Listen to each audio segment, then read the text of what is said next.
en el mundo de la psicología y de la psiquiatría con la escala de DSM-5, que es un manual de la Asociación Americana de Psiquiatría, en donde indica cómo medir o cómo detectar la presencia del narcisismo y de las 9 condiciones o de los 9 síntomas que detallan, se exige que por lo menos 4 o 5 se cumplan.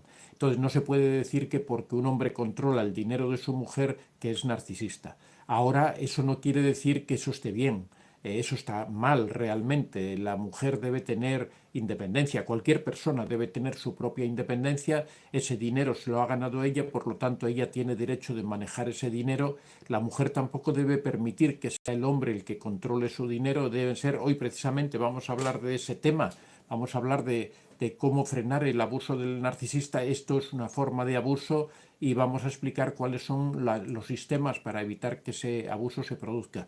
Pero nunca hay que permitir que una persona controle el dinero de otra, porque entonces está mermándole su libertad. Cuando una persona no dispone de su propio dinero, de lo que ha ganado con su esfuerzo, para hacer con ello lo que crea conveniente, lo que le están es cerrando muchas puertas a la hora de tomar una decisión, por ejemplo, de alejarse, o incluso en su vida normal, si decide comprar esto o comprar lo otro, es plenamente libre de hacer lo que quiera. Nunca hay que permitir que nadie controle tu vida en ningún sentido, ni tu dinero, ni tus horarios, ni tu agenda, ni tu teléfono móvil. Nunca hay que permitir que nadie controle estas cosas. Muchas veces se nos hace creer falsamente que eso es por el amor, que es el amor lo que nos lleva a ceder en esos aspectos, decir, bueno, es que me ama y por eso me trata de controlar, o bueno, ellos suelen decir que tratan de ayudarte porque la excusa es que quizá tú no sepas de finanzas, que tú no sepas manejar tu dinero,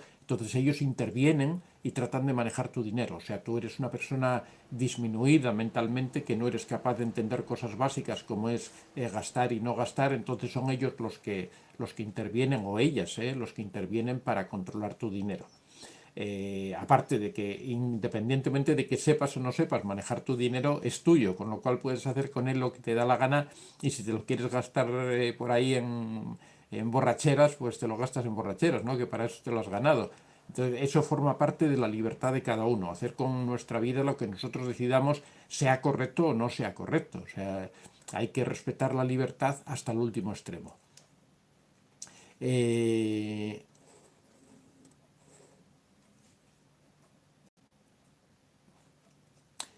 Adelaida Zuluaga, buenos y lluviosos días, buen inicio del fin de semana. Bueno, lo que estábamos comentando antes. Liliana Turchi, hola, buenos días.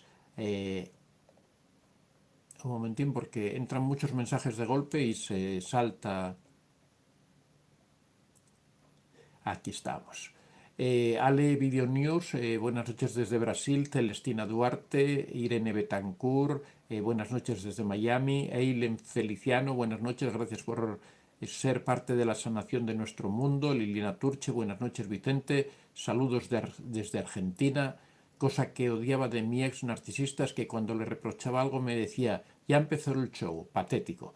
Bueno, esa es una forma típica de descalificarte, de tener una actitud de condescendencia contigo, como diciendo, eres una histérica, siempre estás haciendo estos teatros, siempre estás haciendo estas cosas, y es una forma de no entrar a discutir el asunto de fondo, que el asunto de fondo es la manipulación y el hecho de que traten de controlar tu vida, ¿no? Cuando tú reclamas por algo es que eres una histérica o un histérico, es que siempre estás dramatizando la situación, es que le das importancia a cosas que no la tienen. O sea, para el narcisista el hecho de que tú protestes porque trata de controlar tu dinero, o trata de controlar tus salidas, o trata de revisar tu teléfono, cuando tú protestas por esas circunstancias, realmente eres una persona dramática, histérica, que siempre hace shows, que siempre está haciendo teatro, ¿no? Celestina Duarte, buenas noches don Antonio. Guarnera Lía, pareciera fácil tantas cosas que nos aclara.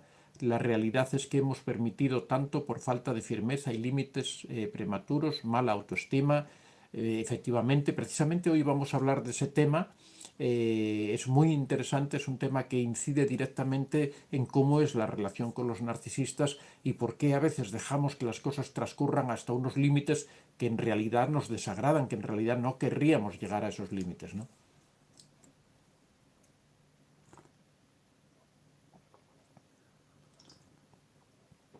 Yana, Yana, Yania Puente, buenas noches desde MTI, ahí no llego. Ah, Monterrey, jaja. Besaida Rosario, el narcisista me decía que me trataba mal para que yo cambie, para que me duela, para que deje los pleitos.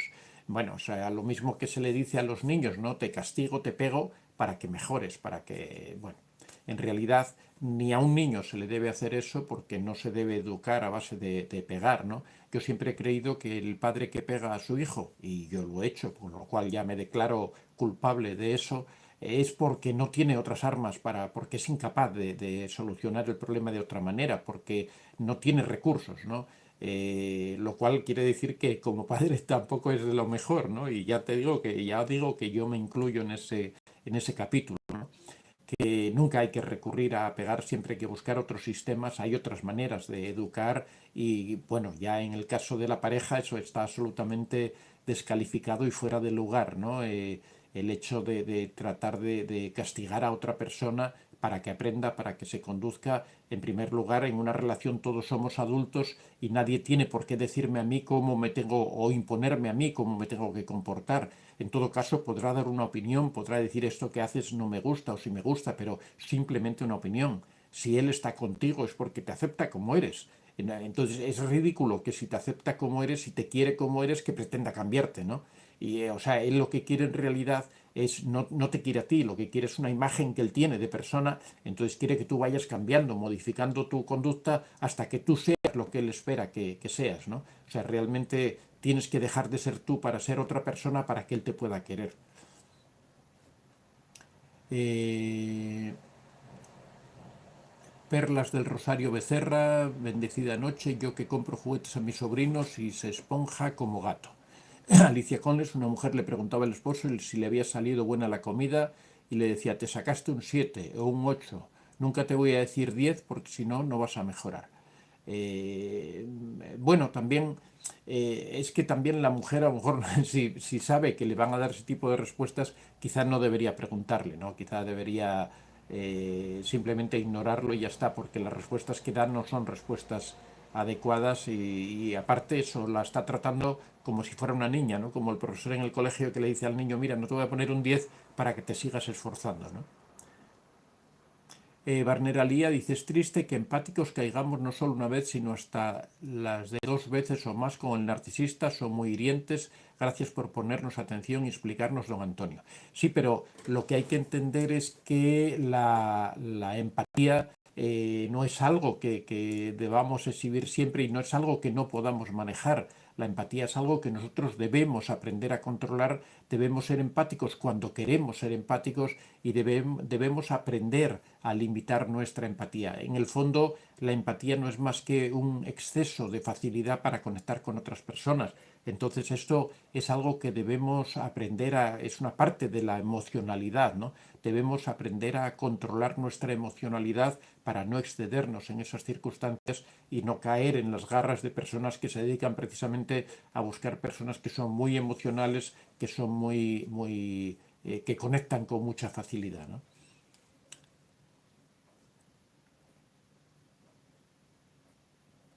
Yania Puente, creo que mi esposo es narcisista, siempre trata de hacerme sentir mal. Hace poco hasta me dijo que estaba actuando sin amor porque no le hablo bonito o con cariño. Bueno, Yania, si tú encuentras que tu esposo no te trata como te corresponde, en primer lugar debes comentárselo a él, que no te gusta que te trate de esa manera. Me imagino que tampoco va a cambiar mucho, pero por lo menos tienes que intentarlo. Y después, si no ocurre de esa manera, si tú no eres feliz con esa persona, si tú entiendes que esa persona no te reconoce en lo que tú vales, no te da el valor que tú tienes, pues a lo mejor sería conveniente que buscaras otra persona. Así de simple es la cuestión. Nosotros estamos en una relación, establecemos una relación para mejorar en nuestra vida, para encontrar a alguien que nos complemente, que nos ayude, que avancemos en la vida, que esa persona te enriquezca. Ahora, si esa persona no te enriquece, no colabora contigo, no crea una unión que dé sus frutos, pues realmente no merece la pena. O sea, para estar de sirviente de otra persona, para estar haciéndole las cosas a otra persona, para eso vale más ir a trabajar a algún sitio y cobrar dinero por ello, ¿no? Que no estar ahí haciéndolo gratis, ¿no? Yo creo que si en una relación de pareja no existe emotividad, no existe afecto, no existe cariño, no existe protección, no existen este tipo de cosas, pues realmente la relación no merece la pena. John Edison Sánchez Camacho, pero bueno, de todas formas siempre hay que hablar estas cosas, o sea, no siempre las personas son narcisistas o tienen, a veces son problemas que vienen de que esa persona ha vivido en la infancia ese tipo de conductas y ha cogido esos hábitos y eso se transforma, o sea, siempre es conveniente hablar, si esa persona, si de verdad existe amor, las personas cambian, las personas se adaptan.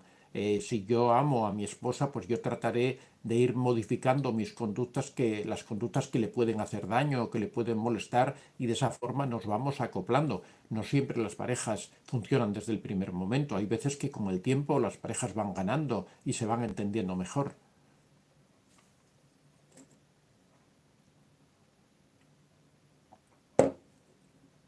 John Edison Sánchez Camacho, hola, gracias por tu tiempo. Mi madre narcisista ha hecho de todo para que yo siga dependiendo económicamente de ella.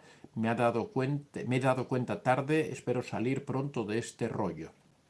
Bueno, John Edison, las madres narcisistas tratan de mantener a sus hijos dependientes de ellas. Es una de las estrategias que siguen las madres para tener ahí a sus hijos a su disposición. Uno de los aspectos muchas veces suele ser el aspecto económico, dándoles dinero para que no se independicen, para que no desarrollen sus capacidades independientemente. Pero bueno, ahora que ya lo sabes, tienes que hacer todo lo posible por alejarte de ella. Eso no quiere decir, si tú sientes amor o sientes respeto por tu madre, que también se siente por las madres narcisistas, porque la narcisista es ella, no tú, pues lo normal es que te alejes de ella, pero que sigas manteniendo ese cariño y ese amor, que le apliques en este caso la técnica de la piedra gris, que como siempre os digo, es la técnica adecuada para ese tipo de situaciones y que trates de convivir de la mejor manera posible, ¿no?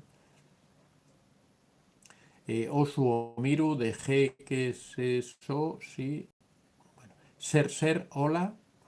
Melín Hurtado, estoy en contacto cero, bloqueando de todo medio. ¿Qué hacer cuando tenemos hijos? Cuando vuelva para hablar con ella, temo que vuelva a manipular. ¿Qué hacer? Bueno, en estos casos, Melin Ur 79, lo que hay que hacer es aplicar la técnica de la piedra gris. La técnica de la piedra gris es una técnica muy adecuada para este tipo de situaciones, en donde lo que uno tiene que hacer es mantener una cierta frialdad emocional y limitarse exclusivamente a hablar de aquello de lo que quiere hablar, hablar de los hijos, hablar de los asuntos que hay, hacer antes de mantener estas reuniones, estos encuentros, tener un guión claro de lo que uno quiere hablar, del tema que quiere tratar, limitarse exclusivamente a tratar eso con la mayor frialdad posible. En el momento que surge la más pequeña discusión, automáticamente, con total frialdad, con total calma, decir, mira, yo no he venido a discutir, yo vengo a hablar de estos asuntos en concreto y no voy a hablar de ningún otro tema, no voy a discutir contigo, no voy a entrar en discusiones, lo que tenemos que resolver es este asunto, cómo se pagan los libros, a qué horarios son las custodias, quién se hace cargo del niño en las vacaciones. El problema que haya hay que resolverlo, pero hablar exclusivamente de eso sin que las cosas se salgan de sus cauces. Entonces, en el momento en que se ve que la cuestión se altera, automáticamente se interrumpe la comunicación, se le dice, mira, yo en estas condiciones no voy a hablar contigo, cuando estés tranquilo, cuando estés relajado, nos vemos de nuevo y hablamos, pero así no vamos a hablar. Con total calma, no elevar la voz, no elevar nada, todo con la mayor calma posible. Fabia Viana, hola señor Antonio, Usirumizo sobrepasará, abusa de la confianza mía. Copper, buenos días. La forma de reír y la frecuencia pueden ser determinantes, así como la despreocupación son cosas relevantes. No, no, no hay ningún rasgo, eso yo creo que son cosas que son, forman parte de los hábitos o de las peculiaridades de cada persona. Bueno, la despreocupación sí puede tener algo que ver, aunque normalmente el narcisista no suele ser despreocupado por el interés de controlar todas las cosas, ¿no? Belén Ferrando, buenos días. Griselda Favela, ¿por qué ¿por qué él pistea cosas parecidas a las mías? Si pongo algo que me regalaron, él también pone una canción y puso otras con la misma cantante. Fue a almorzar, pues a los 5 él también. Fui a almorzar, pues a los 5, a las 5 él también. Eh, bueno, no sé, Griselda, si estás en en la fase en la que empieza el narcisismo, en la fase de enamoramiento, que existe esa alma gemelización, ¿no? Que tratan de parecerse a ti en todo, tratan de identificar sus gustos con los tuyos o los tuyos con los suyos. Posiblemente sea esa fase, ¿no? Siempre buscan la forma de que tú creas que es algo especial para ti, de que es una persona que es igual que tú, precisamente estés en esa fase. Laura Baena, buenos días, profesor, buen comienzo de semana.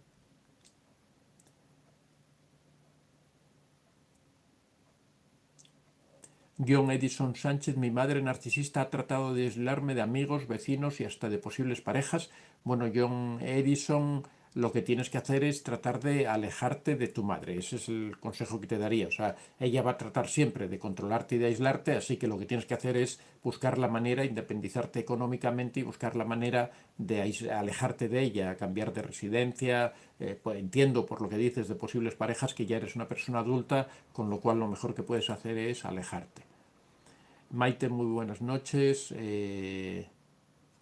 John Edison dice, veo narcisistas por todos los lados. Bueno, no hay tantos narcisistas. El narcisismo se calcula que el narcisismo real es en torno al 3-4%, con lo cual hay que saber que hay un 95-96% de personas que no son narcisistas, ¿no? Hay que tratar de ver siempre las cosas por el lado positivo. Teresa Cruces, buenos días. Señor Vicente, Dios lo bendiga. Liliana Turchi, abandono y contacto cero de por vida es la única forma de sanar uno mismo y destruir por completo al narciso. Sin combustible no es nada, no es fácil, pero tampoco imposible, sí se puede, sí se puede. Bueno, pues Liliana, efectivamente el narcisista no cambia, con lo cual al final la solución cuando la vida se nos hace imposible es alejarse del narcisista. Flavia Viana dice, ¿por qué los narcisistas no quieren dejar a sus ex víctimas?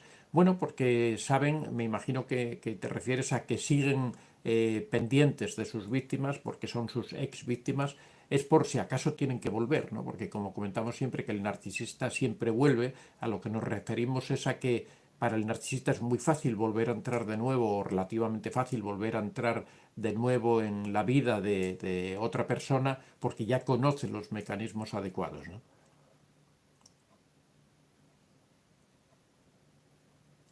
Un maestro decía 10 para Dios, 9 para el maestro y 8 para el estudiante. Bueno, eso son peculiaridades de los profesores. Yo creo que si un alumno hace un examen bien, merece un 10, ¿no? No hay por qué andar regateándole. Pero bueno, eso son cuestiones.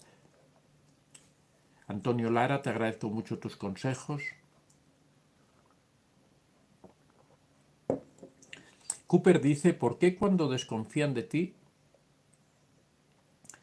siempre está justificado, pero cuando tú lo haces para ellos, aun teniendo motivo, tienen un supuesto problema según ellos o ellas? Bueno, porque el narcisista, siempre lo hemos dicho, tiene dos varas de medir, una para él y otra para los demás. Él se crea su propio código, se crea sus propias reglas. Él siempre tiene unas reglas especiales o está por encima de las reglas que afectan a los demás, ¿no? Él te aplica a ti un reglamento, por así decirlo, y se crea otro especial para él. Eso es una de las características típicas del narcisismo, ¿no? Evangelina Figueroa, saludos. Janet Serra Vázquez, hola, buenas noches. Cer Ángeles, buenas noches. Quiero saber qué diferencia hay entre personas víctimas de madre narcisista y parejas igual, desarrollar y pensar. A ver, no entiendo la pregunta. Quiero saber qué diferencia hay entre personas víctimas de madre narcisista y entre madre narcisista y parejas. Bueno, fundamentalmente el problema, la diferencia fundamental entre tener una pareja que es narcisista y tener una madre que es narcisista es que cuando tienes una pareja eres una persona adulta, con lo cual ya tienes una serie de armas que te protegen y te defienden, con lo cual sufres, pero no hay una transformación profunda de tu personalidad o no tan profunda como en el caso de los niños, ¿no? En el caso de una madre narcisista el problema es que sus víctimas son niños que parten de cero edad, entonces desde el principio están moldeados y delineados y definidos por la madre narcisista, con lo cual van a aprender una serie de hábitos, una serie de conductas que son del todo disfuncionales, ¿no? Cuando esos niños lleguen a ser adultos no van a comprender una relación normal porque no la han vivido, no saben cómo es una relación de respeto, no saben cómo es una relación en donde las personas se tienen en consideración unas a otras, no saben cómo es una relación en donde existe el amor dentro de esa relación. Ellos entienden todo a través de la manipulación, con conductas disfuncionales, con chantajes emocionales. Entonces, claro, cuando esa persona entra en una pareja le resulta difícil adaptarse a su pareja porque está acostumbrado a otro tipo de relación. Eso no quiere decir que quien sea hijo de una persona narcisista tenga su vida ya arruinada. O sea, las personas tenemos esa capacidad enorme para transformar nuestras vidas cuando no somos narcisistas o no tenemos algún tipo de trastorno, sino simplemente hemos tenido una infancia de este tipo. Tenemos esa capacidad de ver a los demás y aprender de ellos. Cuando estás en una relación, te das cuenta de que quieres a esa persona, el hecho de querer a esa persona, de tratar de adaptarte a la vida con esa persona, te va a hacer que cambies, te va a hacer que en el momento que se producen esos choques y después tú analices qué es lo que ha ocurrido y te des cuenta que has sobrepasado los límites de la otra persona, si de verdad la amas y quieres respetarla, pues aprenderás a poner límites a tu propia conducta y a respetar los límites de la otra persona. Con lo cual, el mensaje positivo que envío a los hijos de personas narcisistas es que no desesperen, que pueden cambiar, que se den cuenta, que analicen su propia conducta, que hagan mucha introspección y que trabajen mucho en sí mismos para tratar de mejorar esa situación. El diario de una mamá costurera: no entiendo el respeto, los narcisistas no entienden el límite, no tienen valores ni honor. Efectivamente, es el tema del que vamos a hablar hoy, de cómo frenar ese abuso que se produce del narcisista, cómo acotar esa... Hombre, en principio siempre decimos, en el caso de los narcisistas, cuando de verdad se trata de un narcisista pleno, lo mejor es alejarse, porque el narcisista no cambia y el narcisista nunca va a terminar de respetar tus límites, siempre va a estar intentando romperlos, ¿no? Con lo cual, cuando se trata de una relación de un verdadero narcisista, lo mejor es alejarse. Ahora, no siempre el narcisista está en el 100%, sino que hay narcisistas al 5%, al 10%, al 20%, al 30%. Entonces hay algunos casos en los que la persona ama a su pareja y trata de salvar esa relación, ¿no? Porque no es un narcisismo tan exagerado, ¿no? Entonces, ahí posiblemente es donde estos límites serían muy útiles y estas técnicas para frenar el abuso narcisista tendrían su explicación.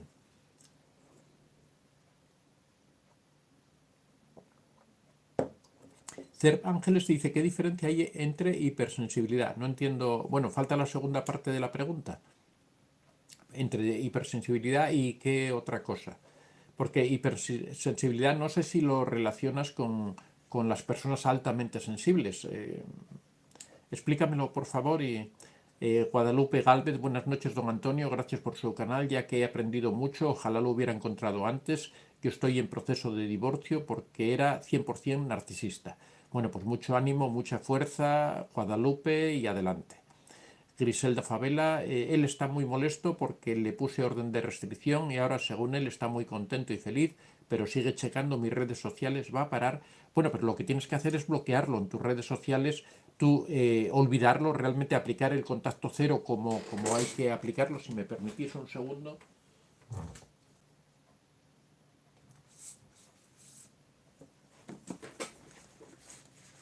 Recordaros que tenemos los libros en Amazon, el contacto cero. Te lo digo porque quizá requeriría que leyeras este libro para entender cómo hay que aplicar el contacto cero. El contacto cero hay que aplicarlo de una forma radical. Tú no tienes por qué saber nada del narcisista, tienes que ignorarlo absolutamente. Si él trata de vigilarte, es su problema, tú tienes que olvidarte de él. Si tú sabes que él te está vigilando es porque estás pendiente de sus movimientos. Si aplicas el contacto cero como es debido, lo ignoras en absoluto. Si él te vigila es su problema, te olvidas completamente de él, tú simplemente lo bloqueas en todas tus redes sociales y tú continúas tu vida ignorándolo de forma absoluta y total. Evitas encontrarte con él, evitas a sus amigos, evitas cualquier tipo de encuentro casual que pueda ocurrir, incluso si puedes poner distancia física de por medio, mucho mejor, pero hay que aplicar el contacto cero de una forma radical.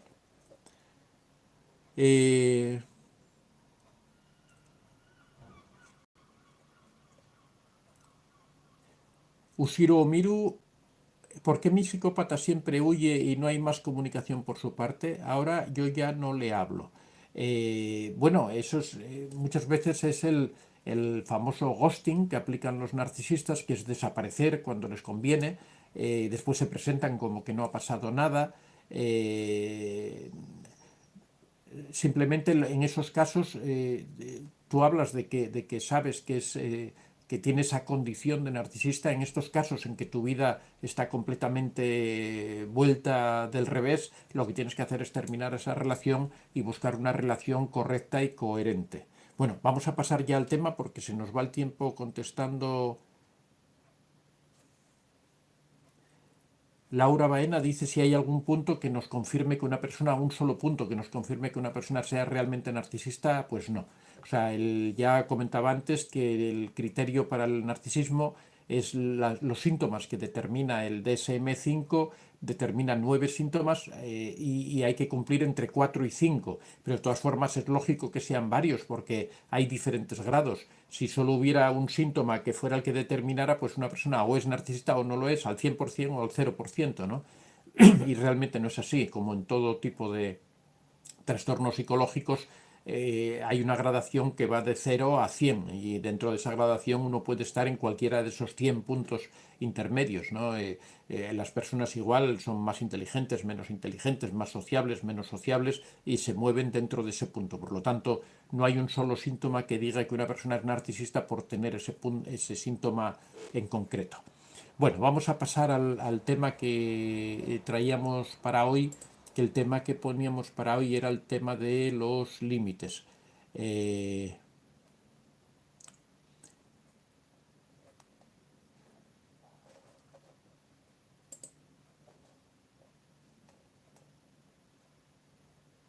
como, como os comentaba, cuando se tiene una relación con un narcisista, la mejor forma de evitar que el narcisista te pueda hacer daño, que el narcisista afecte a tu vida, es el de poner límites. Siempre hablamos de que uno de los aspectos más importantes de la autoestima es la asertividad. Esto es una de las cosas que trabajamos en nuestro taller de autoestima, es la asertividad. La asertividad quiere decir expresar tus opiniones con corrección, es expresar aquello que piensas, decir aquello que tú crees, hacerlo respetar, pero dentro de la asertividad uno de los aspectos muy importantes son los límites que nosotros fijamos. No es solo que nosotros expresamos nuestra opinión, sino que ponemos unos límites a la acción de las otras personas. Cuando las otras personas tratan de cometer conductas con nosotros que sobrepasan nuestros límites, que son cosas que nosotros no aceptamos, normalmente ponemos unos límites que son unas líneas rojas que son las que no se pueden sobrepasar. Por ejemplo, no permites que revisen tu teléfono móvil, no permites que nadie controle tus relaciones, por ejemplo, qué amigos tienes, con quién te ves, con quién hablas. No permites, por ejemplo, que nadie te diga con qué familiares tuyos puedes hablar o no hablar. No permites que nadie te diga, por ejemplo, a qué hora tienes que volver a casa. No permites, por ejemplo, que nadie te diga en qué puedes o no puedes gastar tu propio dinero. No permites, por ejemplo, que nadie controle tu cuenta del banco. Bueno, todo este tipo de cosas forman parte del ámbito de la persona, que una persona debe tenerlo como tal persona, como persona adulta, persona independiente. No somos niños, por lo tanto nadie nos tiene que tutelar, nadie tiene que vigilar nuestras conductas, nadie tiene que vigilar nuestros movimientos y por lo tanto cualquier tipo de conductas que vayan en esa dirección están sobrepasando nuestros límites como persona, están sobrepasando nuestros límites o él está sobrepasando esos límites que debe haber en todas las parejas. Dentro de los límites se definen los límites de dos maneras. Unos son los límites físicos y otros son los límites psicológicos o emocionales. Los límites físicos se refieren, por ejemplo, al hecho de que te digan qué ropa te puedes poner, que traten de controlar tu cuenta del banco, que te digan si puedes o no puedes salir a una hora determinada, que te digan si te puedes ver con determinados amigos. Eso afecta a los límites físicos de tu libertad porque tratan de coartar tus movimientos, tratan de coartar tus conductas, de lo que tú haces en la vida normal. Hay otros límites que son los límites psicológicos, que son los límites del plano personal. Por ejemplo, cuando te ofenden insultándote, cuando te dicen que tú no puedes hablar de esa manera, cuando dicen que es mejor que no expreses tus opiniones, cuando te tratan de ignorante, cuando te tratan de descalificar habitualmente. Ahí lo que están es tratando de afectar a tu entendimiento de persona, a tu concepto de persona y a tu identidad como persona. También cualquiera de los dos límites son sagrados y cualquiera de los dos límites tienen que tener sus líneas rojas y tienen que tener sus reglas por las que funcionan. La persona con la que tú estás, tu pareja, tiene que respetar tus límites y tú también tienes que respetar los límites de esa persona, tanto los físicos como los psicológicos. Cuando no se establecen unos límites sanos, el problema es que la otra persona invade tu espacio vital, tanto psicológico como físico. La otra persona, al invadir al sobrepasar esas líneas rojas, en el momento que se sobrepasan esas líneas rojas, ya está existiendo abuso. A partir de ese momento, la otra persona está abusando de ti. Y por lo tanto se puede hablar de que existen dos tipos de límites. Existen unos límites que son saludables, que son sanos, y existen unos límites que son insanos. Por ejemplo, cuando una persona permite que su pareja revise su teléfono con la falsa idea de que eso es un gesto de amor, un gesto de confianza, un gesto de fraternidad, realmente está poniendo unos límites que son totalmente insanos. Está permitiendo que otra persona se meta en su privacidad. Cuando yo acepto que otra persona me diga con quién tengo que andar, con quién tengo que salir, con quién tengo que hablar por teléfono, con qué personas me puedo reunir o no me puedo reunir, realmente estoy poniendo unos límites que son insanos. Estoy permitiendo a otra persona que controle cosas que soy yo quien lo tiene que decidir. No tiene por qué venir otra persona. Yo soy adulto, soy una persona mayor, soy una persona responsable, con lo cual no tiene por qué venir nadie a decirme con quién me tengo que relacionar, con quién tengo que hablar, a qué hora tengo que volver a casa o qué cosas tengo que hacer. Es muy importante que esos límites insanos se corrijan, que yo a partir de algún momento deje clara la cuestión de qué cosas voy a permitir y qué cosas no voy a permitir. En cualquier tipo de relación, sea con un narcisista, sea con un psicópata o sea con cualquier otra persona normal, porque también hay personas normales que tratan de controlar tu teléfono porque creen que esa es una forma de relación, y aparte porque en la medida en que yo cedo espacio, la otra persona lo ocupa. En la medida en que yo voy permitiendo que la otra persona me trate como a un niño, me trate como a un inferior, él, si es una persona que no tiene muy clara su concepto de persona, que no tiene muy claro el respeto por los derechos de los demás, lo va a ir ocupando. Y esto independientemente de que sea o no sea narcisista, esto puede ocurrir en cualquier relación normal. Por lo tanto, en cualquier relación es muy importante fijar unos límites definidos, unas líneas rojas de aquello que yo no voy a permitir. Y cualquier cosa que se meta dentro de mis derechos como persona, dentro de mis libertades como persona, cualquier cosa que sea una injerencia en todo eso, realmente es un abuso y es algo que no se debe permitir. Una de las razones por las que nosotros reducimos nuestras líneas rojas, permitimos que esas líneas rojas sean insanas, es la dependencia emocional. Cuando empezamos a amar a una persona y creemos que si y esa persona intenta superar esos límites y nosotros creemos que si le ponemos una barrera podemos perderlo, se puede alejar de nosotros, podemos perder ese cariño, tenemos esa sensación de inseguridad, de que nuestra vida depende de eso, de que esa persona es determinante y crucial en nuestra vida. En ese momento estamos entrando en lo que se llama la dependencia emocional. Nosotros rebajamos nuestros límites, sabemos cuáles son nuestros límites, pero los rebajamos porque tenemos miedo, porque sentimos que podemos perder a esa persona.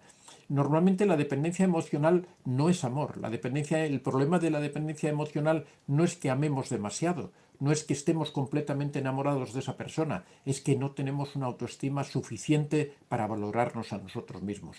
Porque cuando nos valoramos a nosotros mismos sabemos que podemos amar a otra persona, pero también sabemos que nosotros somos importantes y también nos amamos a nosotros. Cuando nos amamos a nosotros y nos ponemos en primer lugar, que es como uno debe colocarse, cuando nos ponemos en primer lugar, siempre en el momento en que la otra persona trata de sobrepasar esas líneas rojas, independientemente de que lo podamos o no lo podamos perder, que normalmente no lo vas a perder, pero si es que de verdad existe un amor sincero, cuando ponemos en la balanza el amor de la otra persona y el amor que yo me debo a mí mismo, eso tiene que estar equilibrado. En el momento en que el amor hacia la otra persona supera al amor que yo me tengo a mí mismo, es donde empieza la dependencia emocional y también empieza el abuso. La otra persona se da cuenta de que puede controlar, evidentemente hay muchas personas que encuentran agradable eso de poder tener a otra persona a su servicio, eso de conseguir beneficios fácilmente, eso de poder disponer de la otra persona cuando yo quiero. Eso, independientemente de que se sea narcisista o no, es una tentación muy grande para cualquier persona si es que uno lo permite. Si tú permites, en muchas ocasiones se dan en muchísimas relaciones que son totalmente desequilibradas, en donde hay una, por ejemplo, voy a poner un caso, un ejemplo, ¿no? Pero no quiere decir, por ejemplo, una mujer que está en su casa, que la mujer le lava la ropa, que la mujer le hace la comida, que la mujer... Y lo único que recibe en realidad son malos tratos porque la otra persona piensa que tiene que ser la relación así, que considera a su pareja poco más que una sirviente, una persona que está para cubrir todas sus necesidades, para tener la comida lista, incluso se permite, cuando hay alguna cosa que no le gusta, en responder airadamente, en responder acaloradamente. Evidentemente ahí se han sobrepasado todos los límites, se han sobrepasado todas las líneas rojas que pudiéramos poner. Con lo cual, la persona que está en ese nivel inferior, que está sufriendo todos esos abusos, tiene que volver a recomponer esos límites, tiene que decir que no va a permitir ese tipo de relación. Las relaciones tienen que ser equilibradas, tienen que ser relaciones de igualdad. Por eso es muy importante el fortalecer la autoestima, por eso es muy importante desarrollar la autoestima, porque la autoestima es la que nos permite, en primer lugar, amarnos a nosotros mismos, darnos la importancia que merecemos y a la vez que nos damos esa importancia nos damos cuenta que tenemos que fijar esos límites que salvaguarden a nuestra persona, no permitir que cualquiera interrumpa, que cualquiera rompa todas esas reglas y abuse de nosotros. Vamos a ver ahora 7 límites que una persona debe fijar con un narcisista o con cualquier otro tipo de relación, porque ya digo que el abuso no se produce solo con narcisistas, se produce en cualquier relación normal cuando nosotros permitimos que la otra persona se imponga, vulnere nuestros límites. Ya digo que lógicamente hay muchas personas que no respetan a los otros, hay muchas personas que si pueden conseguir un beneficio lo consiguen sabiendo que están faltando al respeto a la otra persona, sabiendo que están vulnerando los límites de la otra persona. Entonces el primer límite que hay que poner es el de ser anulado como personas. Esto significa que nadie puede indicarte cómo tienes que vivir la vida. Todos somos personas adultas, todos sabemos cómo... estemos equivocados o no estemos equivocados, tenemos una idea más o menos clara de cómo queremos que sea nuestra vida, de cómo queremos que esté regulada, sabemos con quién hablamos y con quién no hablamos, sabemos lo que tenemos en nuestro teléfono móvil y eso no da derecho a nadie a revisarlo, tenemos nuestra vida íntima, nuestra vida privada y no tenemos por qué permitir que nadie, ni siquiera nuestra pareja, intervenga dentro de nuestra vida íntima. Por lo tanto, nunca debemos permitir ser anulados como persona, porque en el momento que cualquier otro interfiere en ese aspecto íntimo, lo que está ocurriendo es que nos está anulando, está atacando a nuestra personalidad, está atacando a cómo nosotros queremos ser como individuos. En segundo lugar, nunca debemos permitir recibir ningún maltrato físico o psíquico, de ningún tipo. Ya sea verbal, ya sea por acciones, ya sea porque nos apliquen el gaslighting, porque nos apliquen el ghosting, porque nos hagan cualquier tipo de intento de manipulación, chantaje emocional. Nunca debemos permitir el abuso ni el maltrato. Ese es un límite que debemos poner bien claro. Cuando alguien te hace sufrir es que no te ama. En una relación no puede existir el sufrimiento, al menos el sufrimiento intencionado. En algún momento una persona puede tener una conducta equivocada porque lo que hablábamos antes, porque es lo que ha aprendido en su familia, pero en el momento en que uno habla con esa persona, la persona debe reconocer que se ha equivocado, debe reconocer que ha faltado al respeto a la otra persona y debe corregirse. Si esa corrección no se produce, ahí existe un problema y eso hay que solucionarlo. En tercer lugar, nunca hay que permitir perder la libertad individual. Uno de los aspectos más importantes de una persona que lo define en su totalidad es la libertad. Todos somos adultos, todos somos personas que sabemos lo que tenemos que hacer, todos podemos equivocarnos, podemos tomar decisiones equivocadas, pero también tenemos derecho a equivocarnos, también tenemos derecho a hacer las cosas mal y nadie puede venir a recriminarnos por haber hecho algo mal, por habernos equivocado o por haber cometido un error. Como máximo podemos aceptar una opinión de nuestra pareja, podemos aceptar que nuestra pareja nos diga: creo que esto no lo has hecho correctamente, creo que aquí te has excedido, pero siempre con el respeto, con la corrección y con la mayor educación posible y siempre con una buena finalidad. Nunca podemos permitir a nadie que nos diga cómo tenemos que vivir nuestra vida. Y en eso consiste la libertad, en que tú eres, porque la libertad no es solo para acertar con las cosas, no es solo para hacer lo que la pareja le gustaría que hicieras, sino que la libertad también existe para equivocarse, para cometer errores, para hacer cosas mal, a veces incluso la libertad también existe para faltarle el respeto a la otra persona, pero después cuando te das cuenta para pedir perdón, pedir disculpas, porque al actuar en la vida, a veces actuamos en contra de otra persona sin darnos cuenta, con lo cual eso forma parte también de la libertad, pero también existe el reconocimiento y las disculpas para solucionar esos encuentros que se pueden producir en algunos momentos. En cuarto lugar, tenemos el derecho a no ser controlados. Nadie tiene por qué controlarte y esto entra a continuación de que tienen que respetar tu libertad. Nadie tiene por qué decirte a qué hora tienes que entrar o salir. Nadie tiene que decirte qué amigos tienes que tener. Nadie tiene que decirte con quién puedes hablar por teléfono. Nadie puede decirte en qué trabajo tienes que trabajar. Nadie puede decirte cómo tienes que vestir, si sales a unas horas o no sales, a qué hora vuelves a casa. Nadie, porque tú eres una persona adulta, independiente, autónoma, y tú sabes lo que tienes que hacer y tú eres responsable de tus actos. Si te equivocas y haces algo mal, eres tú quien lo va a pagar, no la otra persona. Con lo cual, siempre hay que fijar esos límites, que nadie debe controlarte, nunca, jamás nadie debe controlarte, ni a ti, ni ningún aspecto relativo a ti, ni a tu persona. El quinto lugar, no se debe permitir que en la relación existan las mentiras. Una de las formas más destructivas que existen en una relación, que más mina la confianza, que más destruye todo, son las mentiras. Tanto las mentiras benignas que se nos dice con condescendencia para tratarnos como niños, como las mentiras encubiertas de ocultar parte de la vida, de tener relaciones por fuera, de actuar en contra de la misma persona, de ir a hablar, porque por ejemplo cuando un narcisista cuenta a la familia de su víctima o de su pareja que esta víctima está sufriendo estrés, que está histérica, que está... y todo eso realmente en la mayoría de los casos es mentira y lo hace para dar una imagen, bueno, todo eso son mentiras también que nos perjudican, con lo cual no debemos permitir nunca las mentiras dentro de una relación, porque las mentiras siempre contribuyen al conflicto, contribuyen a destruir la relación y contribuyen también a destruir a la persona. En sexto lugar, nunca debemos ser usados para el sexo, y esto lo digo con claridad absoluta. O sea, el sexo siempre tiene que ser consentido y deseado por las dos partes. Siempre. Nunca se debe aceptar el sexo por miedo, nunca se debe aceptar el sexo por dependencia emocional, nunca se debe aceptar el sexo por evitar males mayores, nunca se debe ni siquiera aceptar el sexo por costumbre o por hábito. Las relaciones sexuales es uno de los aspectos más importantes de la persona, en donde más claro tenemos que tener nuestros derechos y nuestras libertades. El sexo siempre tiene que ser aceptado, consentido y deseado. En séptimo lugar, tenemos el derecho a terminar con esa relación en donde no nos sentimos felices.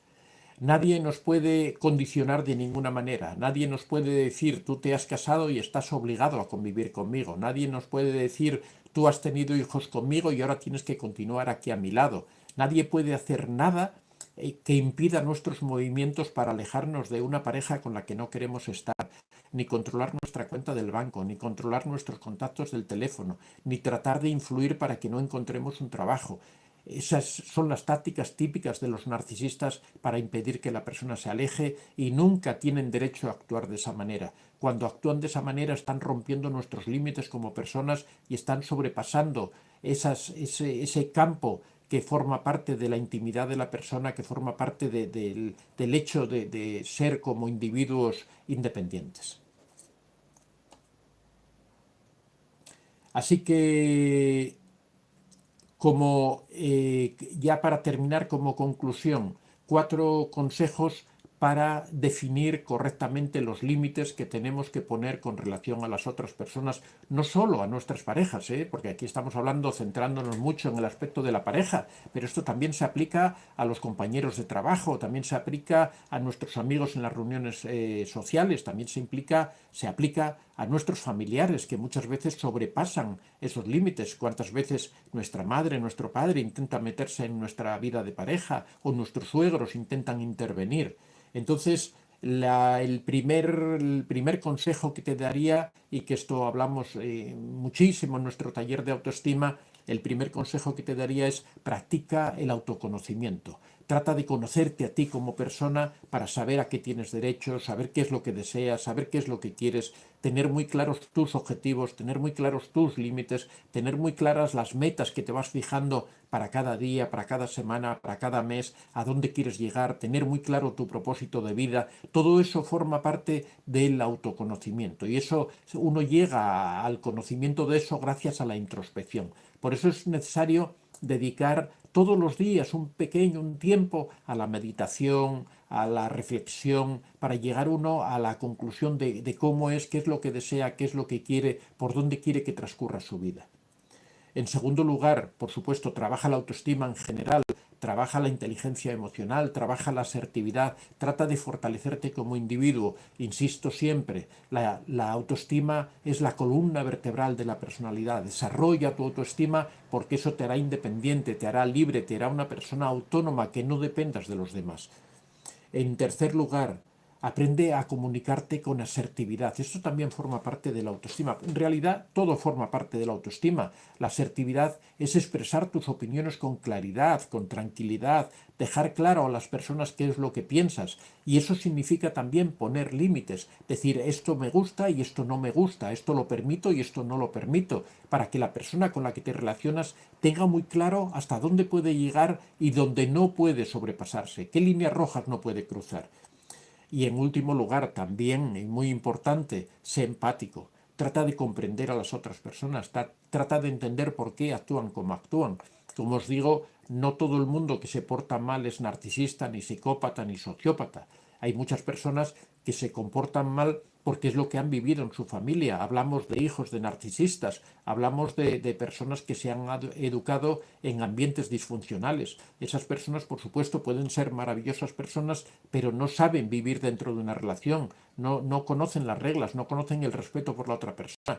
Pero a veces sí son personas valiosas que conversando, entendiendo un poco a esa persona, tratando de guiarla, es muy importante, ya digo, las conversaciones, el hablar con esa persona y expresarle nuestros sentimientos, decirle qué pensamos acerca de las cosas y de lo que ocurre, y podemos poco a poco ir reconvirtiendo esa relación. Pero claro, eso parte en primer lugar de quererme a mí mismo, de tener una autoestima fuerte, de saber cuáles son mis límites y después de ir haciéndoselo ver a la otra persona. Si la otra persona te quiere continuar la relación contigo, te aprecia como persona, le da importancia, te da valor como persona, realmente va a tratar de continuar a tu lado y va a esforzarse por mejorar esa relación porque las cosas funcionen bien y porque todo vaya bien y transformará su propia vida. Bueno amigos, muchas gracias. Vamos a tratar de responder alguna pregunta en los minutos que quedan, que nos quedan 5 minutos. La verdad es que ha sido un tema muy extenso, es un tema muy interesante del que habría mucho que hablar y es crucial en la relación con los narcisistas. Pero bueno, vamos a tratar de responder alguna pregunta antes de...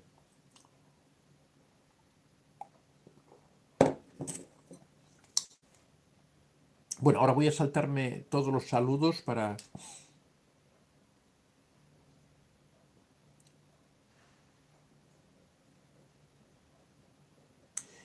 Cerp Ángelo dice, ¿qué diferencia hay entre hipersensibilidad al abuso, autismo, nivel bajo o alta sensible? ¿Tienen alguna diferencia? Me siento que soy los tres, soy muy parecido.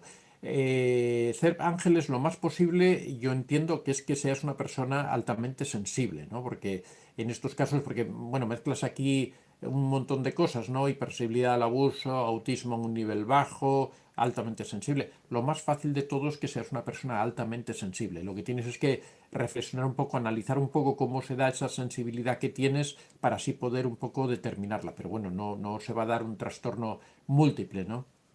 Eh, Usiro Miru dice, uso el tratamiento del silencio. Laura Baena, ¿hay algún punto? Bueno, si ya lo habíamos respondido, que asegure que una persona es narcisista.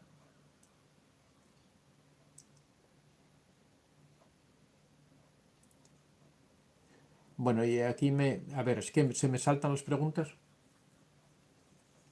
Usiro Miro dice, ¿cómo hacer entender a un narcisista que su comportamiento me lastima y regresa como que no hizo nada? Yo me doy cuenta de que se ve con alguien más y al verse descubierto, bueno, Usiro, yo creo, lo primero de todo hay que hablar con la persona, explicar aquello con asertividad, con claridad. Ya decimos, la asertividad es expresar nuestras opiniones con tranquilidad, con calma, de una forma sosegada, pero claro, una vez que tú ves que esa persona no se corrige, que esa persona que constantemente te está haciendo daño, si se está viendo con otra persona es que no te respeta a ti como persona, con lo cual eso ya te da un indicio de que seguramente no debes continuar con esa relación.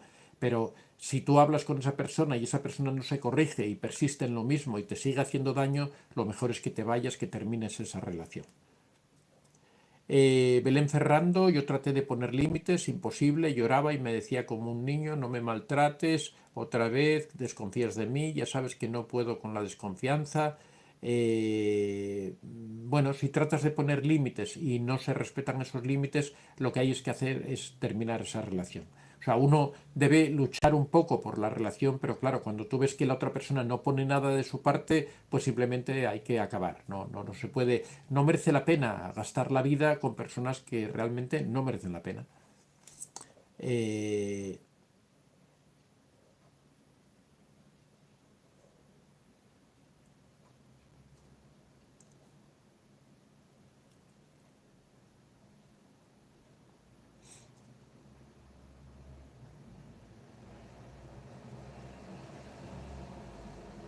eh,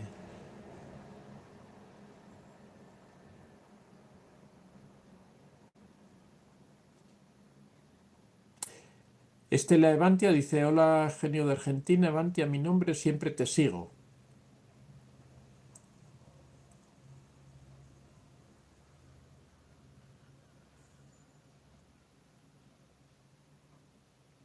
Cerp Ángeles dice, la autoestima es lo más importante. Efectivamente, la autoestima es lo que protege a la persona de todo este tipo de relaciones. La autoestima simplemente es el desarrollo de la persona, ¿no? El saber cuáles son nuestros valores, saber cuáles son nuestros límites, saber relacionarnos con los demás, saber qué cosas vamos a permitir y qué cosas no vamos a permitir, saber hacer introspección, saber solucionar nuestros problemas, saber enfrentar las dificultades. Todo eso es lo que engloba la autoestima. La autoestima es ser persona plena, ¿no? Sería el concepto claro de autoestima, sería el desarrollo de la persona plena que se desarrolla como persona, que se respeta a sí mismo, que sabe, que se conoce a sí mismo, que sabe cuáles son sus puntos fuertes y sus puntos débiles, que sabe es ir mejorando sus puntos débiles y sabe valorar adecuadamente sus puntos fuertes. Eso sería la definición de la autoestima. Eso es algo de lo que estamos trabajando en nuestro taller de autoestima. Las personas que estéis interesadas, todavía durante esta semana podemos incorporar a las personas que quieran en este taller de autoestima que hemos empezado en el mes de septiembre. Podéis dirigiros a antoniodevicente24@gmail.com.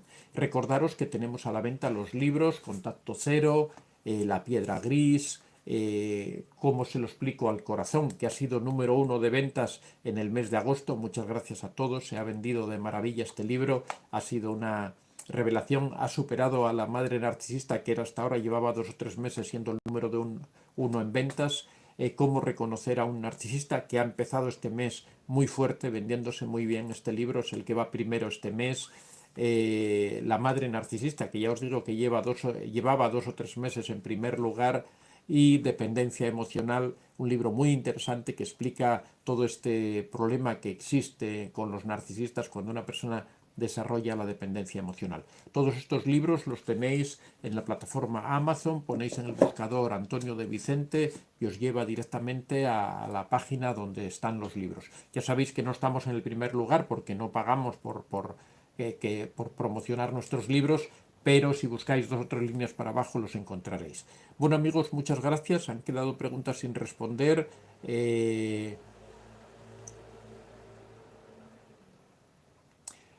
Así que nada, nos vemos el miércoles a las 6:30 de la mañana con otro tema a ser posible muy interesante. Muchas gracias a todos y hasta la próxima.